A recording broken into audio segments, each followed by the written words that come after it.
Assalamualaikum warahmatullahi wabarakatuh. Anak-anak kelas 5 hari ini kita akan belajar tema 2 pembelajaran lunak perpindahan kalor di sekitar kita.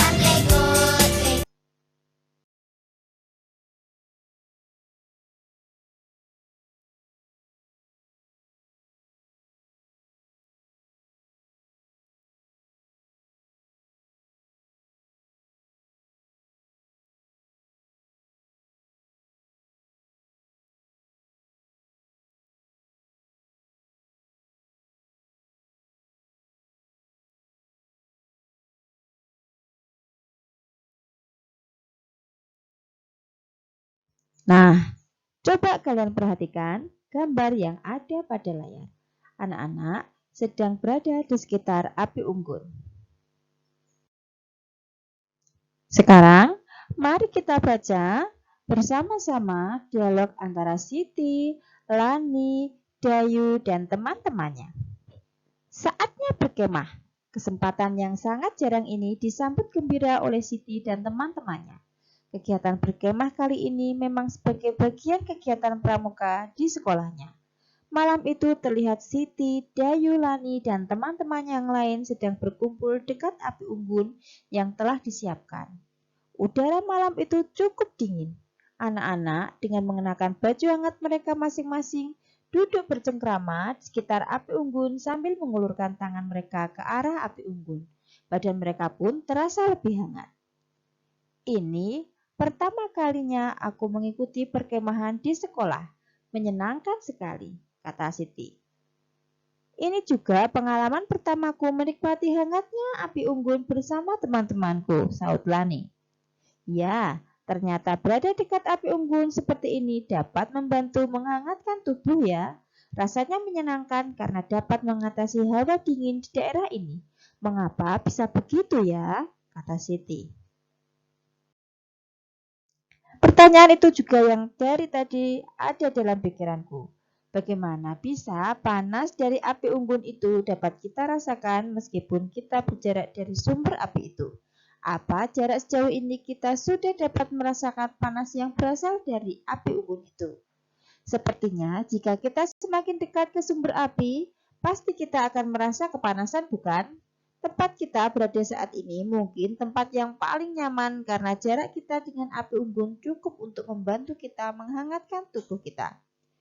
Kemudian, sepertinya pengamatanmu menarik, Dayu, kata Siti. Sebelumnya, kita telah belajar tentang konduksi dan konveksi. Sepertinya apa yang kita alami sekarang ini bukan contoh dari kedua cara perpindahan kalor itu. Mungkinkah ada cara perpindahan kalor yang lain? Kata Siti. Untuk mempelajarinya lebih lanjut, mari kita baca bacaan perpindahan kalor secara radiasi. Bagaimana panas matahari dapat sampai ke bumi? Kalor dari panas matahari tidak dapat berpindah secara konduksi karena udara yang terdapat dalam atmosfer termasuk konduktor yang paling buruk. Kalor dari matahari pun tidak dapat menghantar secara konveksi karena antara matahari dan bumi terdapat ruang hampa yang tidak menghantarkan kalor. Jadi, kalor dari matahari merambat ke bumi tanpa melalui zat perantara. Proses perpindahan kalor yang tidak memerlukan zat perantara dinamakan radiasi. Dapatkah kamu memberikan contoh lainnya perambatan kalor secara radiasi? Ketika kamu dan teman-temanmu pergi berkemah ke pegunungan, udara di pegunungan sangat dingin. Untuk menghangatkan badan, kamu perlu membuat api unggun. Nah, panas dari api unggun tersebut dapat sampai ke tubuhmu tanpa melalui zat perantara. Perpindahan panas seperti ini dikatakan secara radiasi. Pernahkah kamu pergi keluar rumah pada siang hari yang terik dengan menggunakan baju hitam? Apa yang kamu rasakan? Ketika kamu keluar rumah pada siang hari yang terik dengan menggunakan baju hitam, badanmu akan terasa panas. Hal ini disebabkan warna hitam merupakan penyerap kalor radiasi yang paling baik.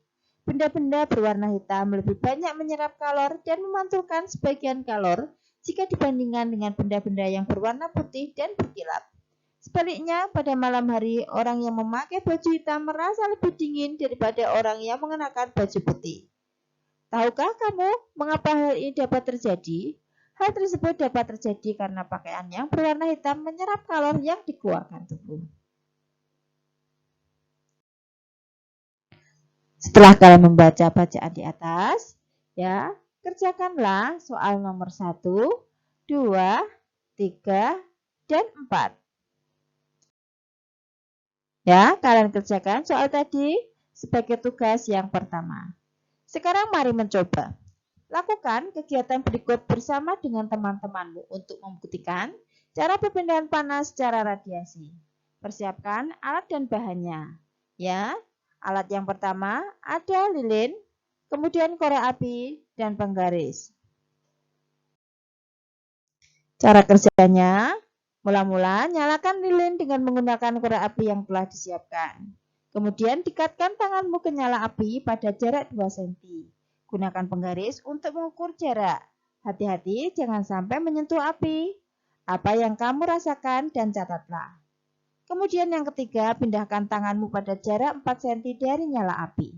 Apa yang kamu rasakan, catatlah. Kemudian yang keempat, pindahkan tanganmu pada jarak 8 cm dari nyala api. Apa yang kamu rasakan, catatlah. Setelah kamu melakukan percobaan tadi, jawablah pertanyaan-pertanyaan berikut.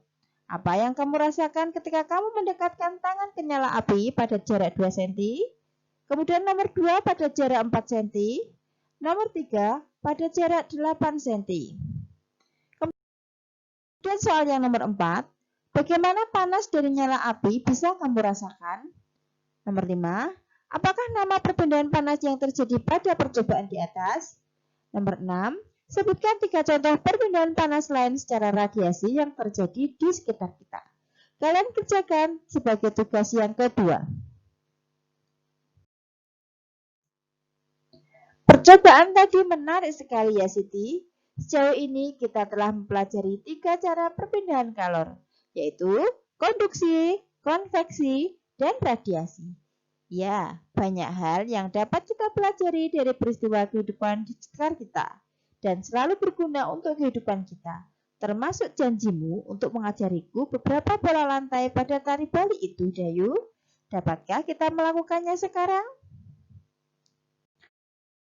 Sekarang mari berlatih. Masih ingatkah kamu dengan beberapa macam pola lantai yang digunakan penari pada beberapa tari daerah? Pelajari kembali contoh pola lantai tersebut. Cobalah untuk membedakan pola lantai tersebut berdasarkan jenis tari tunggal atau kolosal atau berkelompok.